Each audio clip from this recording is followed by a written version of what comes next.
did you do for the level of the international player, primarily the South American player, and then, obviously having played in Europe, but the awareness of these players from other countries? Well, I think he was part of a group that, I don't know that Manu had anything individually. He clearly set the course for the Argentinian kind of renaissance. And while there had been really good Argentinian players in Europe before, Marcelo Nicola, Hugo Sconacchini, there had been really good players there before. I think Manu presented a pathway that then others came, Nocioni, Alberto, Scola, there's more.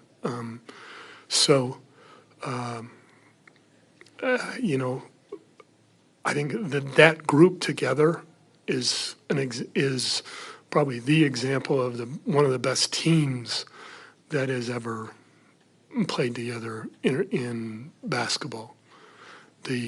What they did starting as early as, I know 97, I don't know before then, but as early as 97 in the Under-20 World Championships, and where they carried that for the next decade plus, had a huge impact on basketball all over the world, and San Antonio specifically.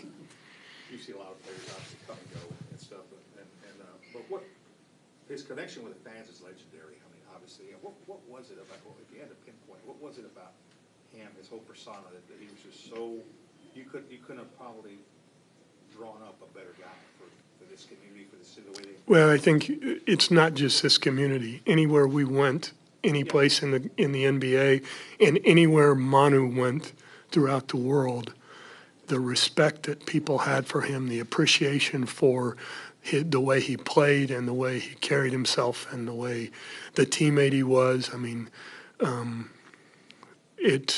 when we would be on the road, there'd be 500 Argentinians that had come from all over waiting for him before the game, after the game, and he always spent time sharing his passion for the game with them.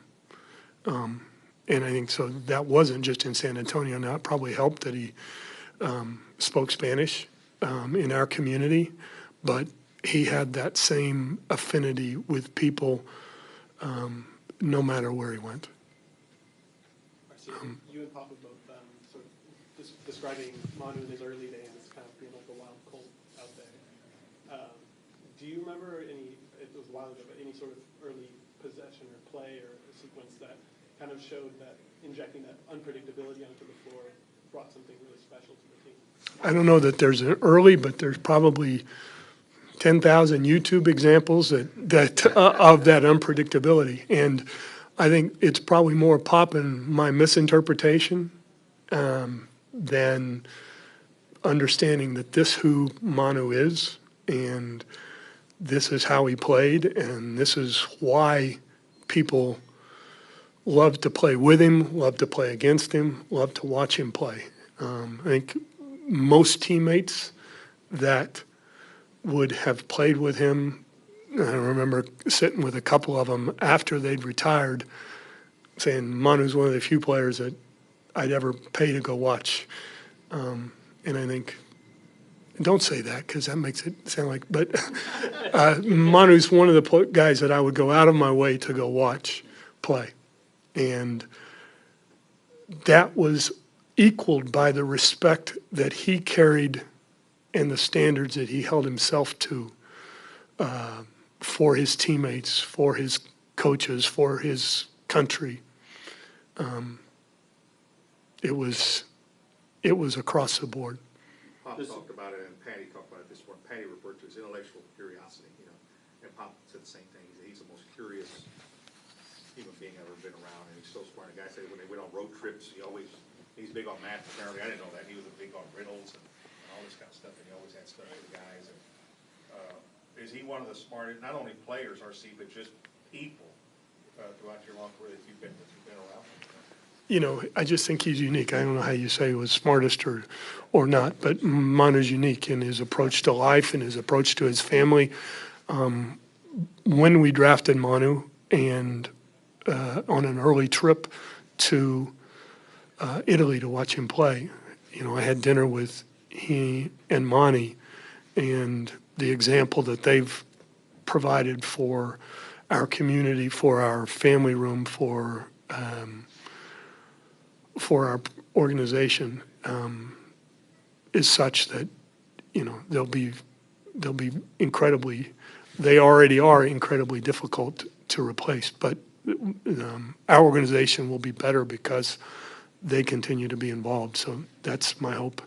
But it's not just Manu, it's Monty, it's the boys, it's his parents, it's his teammates. Tonight, you got people traveled from around the world who have played with him that wouldn't have missed tonight for anything.